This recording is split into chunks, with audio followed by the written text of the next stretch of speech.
Hello dear students, welcome you all on Mohari Devi Tapadia Girls College YouTube channel.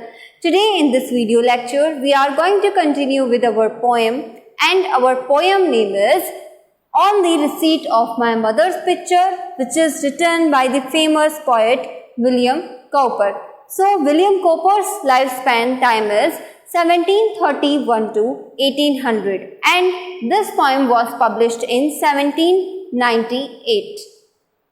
ये सारी जो major points की बातें हैं वो हमने प्रीवियस वीडियो में यानी इस पोएम के पार्ट 1 में डिस्कस कर ली। होप आपको इसका पार्ट 1 अच्छे से समझ में आ गया होगा। आपको समझ में आ गया होगा कि इस पोएम की जो थीम है वो कैसी है। लेकिन फिर वापस आज हम इसकी जो 5 लाइन्स हैं वो रिवाइज करेंगे ताकि हमें इसका जो लिंक है वो मिल जाए। एक साथ हम पोएम को 20 लाइन्स तक कंप्लीट कर पाएँ। होप आपको अच्छे से समझ में आ रहा होगा लाइन बाय लाइन एक्सप्लेनेशन। इस पोएम की जो थीम है वो ये है कि जो पोइट विलियम कूपर है जब वो मात्र 6 साल के होते हैं तो उनकी जो मदर है उनकी डेथ हो जाती है। 6 साल का बच्चा बहुत ही छोटा होता है तो उनकी मदर जो है उनकी डेथ हो जाती है जब वो 6 साल के होते हैं और उस पर उन्हें बहुत ज़्यादा दुख होता है। एक बच्चा जो 6 साल का अभी उसकी जो लाइफ की जर्नी है वो शुरू भी नहीं हुई है तब वो अपनी माँ को खो देता है। और जब विलियम कूपर 58 एज के होते हैं यानी 58 वर्ष की उम्र में जब वो अपने माँ का एक पोर्ट्रेट देखते हैं, एक फ़ोटो देखते हैं, तब उन्हें अपनी माँ की याद आती है। वो जो अंतिम छवि उन्होंने अपनी माँ की देखी थी वो उन्हें याद आती है और वो सारी यादें, वो सारी रिमेम्बरेंस अपनी माँ की जो यादें हैं वो हमें इस पोएम में बताएंगे। ठीक है, तो ये पोएम जो है वो नॉस्टैल्जिक है। मैंने कल आपको बताया था नॉस्टैल्जिया क्या होता है, घर की याद आना या फिर अपनों की याद आना। और विलियम कूपर को अपनी माँ की याद क्यों आई इतने वर्षों के बाद, एक फ़ोटो को देखने के बाद, और वो फ़ोटो गिफ्टेड थी उनके कज़न एन बॉडमैन के द्वारा। ठीक है, एन बॉडमैन उनके कज़न का नाम है जो पोएम में दिया गया है।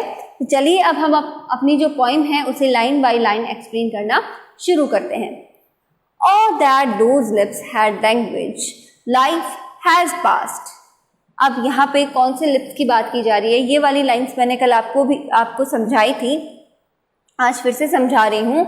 Oh that those lips यहाँ पे मदर्स लिप्स जो है उनके, यानी वो उस फोटो को देख रहे हैं, पोर्ट्रेट को देख रहे हैं। यहाँ पे हम भी पोर्ट्रेट बना लेते हैं एक, ताकि हमें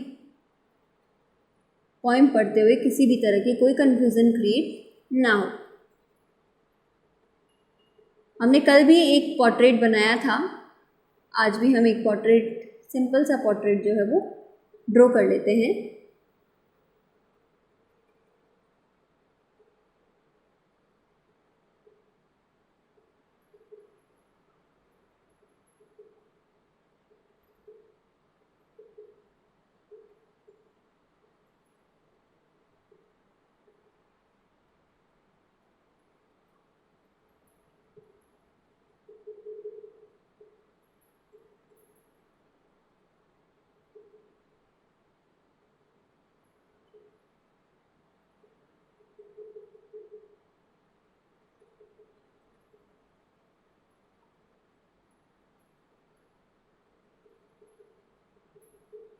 ओके, तो ये मान लीजिए पोइट विलियम कूपर की माँ का फोटो है।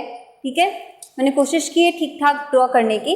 ओ दैट दोज लिप्स, तो इन लिप्स की बात की जा रही है। फोटो को देख के वो बोल रहे हैं कि ये जो लिप्स हैं वो मुझे आज भी याद है। हैड लैंग्वेज, और जो उनकी लैंग्वेज थी यानी जो आप बोला करती थी ना माँ, वो मुझे आज भी याद है। लाइफ हैज़ पास्ट, जो आपका जीवन है वो चला गया, यानी कि आप अब मर चुकी हैं, आप अब नहीं हैं, मेरे साथ नहीं है। विद मी, यानी कि आप मेरे साथ अब नहीं है। बट रफली since I hear the last, लेकिन जो मैंने मुश्किल से जो अपनी यादें संजो के रखी है, जो आपने मुझे बोला था यानी जो आप मुझे बोलती थी वो मुझे अभी भी याद है। यानी आप जो मुझे बोला करती थी, मेरे से बातें किया करती थी, वो मुझे याद है। और मेरी जो लाइफ है वो रफली, यहाँ पे 2 मतलब है।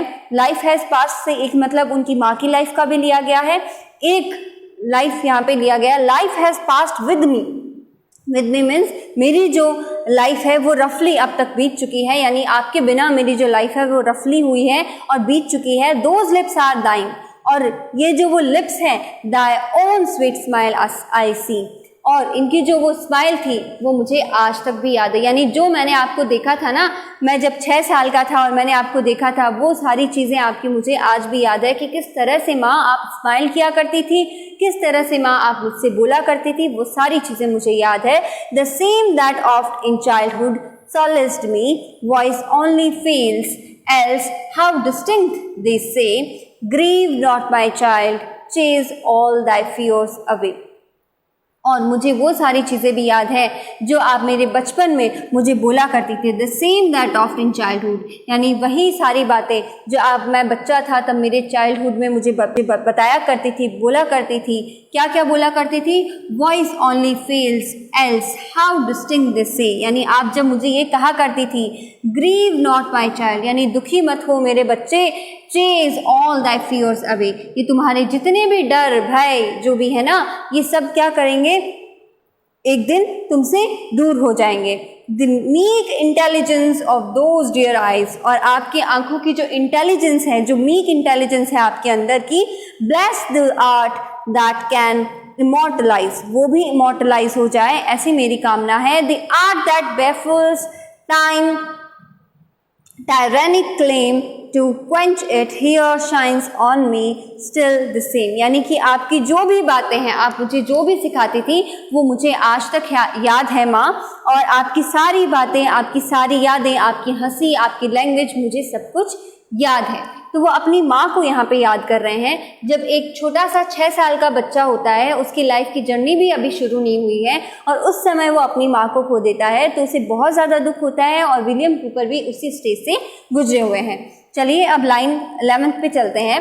Faithful remembrance of one so dear, यानी एक प्रियजन की याद रखना, आप जो मेरे बहुत ज़्यादा करीब हो, माँ तो सबके करीब होती है। फेथफुल रिमेम्बरेंस, तो वो जो मेरी रिमेम्बरेंस है आपके लिए, यानी आप मुझे याद हो, ऑफ वन सो डियर, आप मुझे बहुत प्रिय भी हो माँ। O welcome guest though unexpected here, who bidst me honour with an artless song, यानी अब जब आप जा चुकी हो तो कौन मुझे लोरी सुनाएगा माँ। बिडस्ट मी ऑनर, यानी वो जो गाने आप सुनाया करती थी, कौन से वाले गाने, बिना लय ताल की जो गाने थे, यानी कि जब एक माँ हमें लोरी सुनाती है तो वो लय ताल ये सब ध्यान नहीं रखती है, वो बस अपनी ममता का बखान करती है, हमें बहुत सारे लाड प्यार करती है। तो वो जो लोरी है, वो जो आर्टलेस सॉन्ग है, इसीलिए आर्टलेस सॉन्ग कहा है यहाँ पे, तो वो जो आर्टलेस सॉन्ग है वो हमें कौन सुना, वो मुझे कौन सुनाएगा माँ। Affectionate a mother lost so long, यानी मुझ पर बहुत प्रभाव पड़ा कि मैंने अपनी माँ को बहुत पहले खो दिया, यानी जब मैं बहुत छोटा था और मेरी जो सारी अपब्रिंगिंग है वो आपके बिना हुई है, तो मैं जब बहुत छोटा था तब मैंने आपको खो दिया। I will obey not willingly alone, मैं अकेला सब कुछ नहीं कर पा रहा था, या मैं अकेला सब कुछ नहीं कर पा रहा माँ, but gladly as the precept were her own, and while that face renews my filial grief, fancy shall weave a charm for my relief, यानी कि जब भी मुझे अकेला फील होता तो मैं आपको याद कर लेता, और तब आप क्या करती, मेरे साथ आ जाती, यानी कि मुझे ऐसा लगता कि आप हमेशा ही क्या हैं, मेरे साथ हैं। तो आप मेरा जो दुख है वो मेरे साथ रह के क्या करोगी, दूर करोगी। फेलियल ग्रीफ, यानी कि मेरा जो दुख है वो आप हमेशा दूर करोगी, क्योंकि आप हमेशा मेरे साथ हो। वो अपनी माँ को याद करते हुए कह रहे हैं, अपनी माँ की जो फोटो है वो देखते हुए कह रहे हैं कि आज भले ही आप जिंदा ना हो, लेकिन फिर भी मुझे ऐसा महसूस होता है कि आप अभी भी मेरे क्या हो, साथ हो। ठीक है, तो यहाँ पे पोइट अपनी माँ को याद कर रहे हैं। Fancy shall weave a charm for my relief, shall steep me in Elysian reverie a momentary dream that thou art she. Elysian reverie एक जगह का नाम है जहाँ पे प्योर सोल्स जो है वो रहती है। ठीक है, तो यहाँ पे पोइट एलिसियन रिवायर की बात कर रहे हैं कि काश मैं वहाँ आ पाऊँ, उस जगह आ पाऊँ जहाँ पे जो प्योर सोल्स है वो रहती है। प्योर सोल उन्होंने अपनी माँ को कहा है कि जहाँ अब तुम हो, काश मैं वहाँ आ पाऊँ। A momentary dream that thou art, यानी मैं तुमसे मिलने वहाँ आ पाऊँ, मैं तुमसे बातें करने वहाँ आ पाऊँ, तो काश माँ मैं तुमसे मिल पाऊँ, ऐसा यहाँ पे विलियम कूपर कहते हैं। Fancy shall weave a charm for my relief, यानी मैं तुमसे मिलके क्या हो जाऊँगा, बहुत ज़्यादा रिलीफ फील करूँगा, मेरे जो दुख दर्द है वो दूर हो जाएंगे। तो यहाँ पे पोइट विलियम कूपर अपनी माँ को याद करते हैं। जैसा कि हमने पढ़ा, ये जो पोइम है वो एक नॉस्टैल्जिक पोइम है, यानी कि जिसमें अपनों की याद आती है। तो यहाँ पे पोइट जब छोटे से थे तब उनकी माँ गुजर जाती हैं, उनको छोड़ के चली जाती है, और फिर उनकी जो अपब्रिंगिंग है वो यानी अपनी माँ के बिना होती है। और जब उन्हें अपनी माँ का फ़ोटो मिलता है जब वो 58 साल के हो जाते हैं अपने फ्रेंड एन बॉडहैम के द्वारा, तो वो अपनी माँ की फ़ोटो के या पिक्चर को देख के अपनी माँ को याद करते हैं और ऐसा बोलते हैं अपनी माँ के बारे में कि आज भी मुझे ऐसा ही लग रहा है कि आप मेरे सामने ज़िंदा हैं, आप मेरे सामने हैं और मैं आपसे ये बातें कर रहा हूँ। ठीक है, तो स्टूडेंट्स आज हमने इस पोइम की 20 लाइंस कंप्लीट कर ली है। होप आपको 20 लाइंस अच्छे से समझ में आ जाए। अब हम नेक्स्ट वीडियो में मिलते हैं इसकी नेक्स्ट लाइंस के साथ, क्योंकि पोइम बहुत बड़ी है इसलिए इसके पार्ट्स बहुत बनेंगे, मतलब लगभग 3 से 4 पार्ट में ये हमारी कंप्लीट होगी। तो आप सारे पार्ट्स देखिएगा ताकि हमारी जो पोइम है वो अच्छे से हमें समझ में आ जाए। तो अब हम मिलते हैं नेक्स्ट वीडियो में, तब तक के लिए bye bye, take care and very very thank you.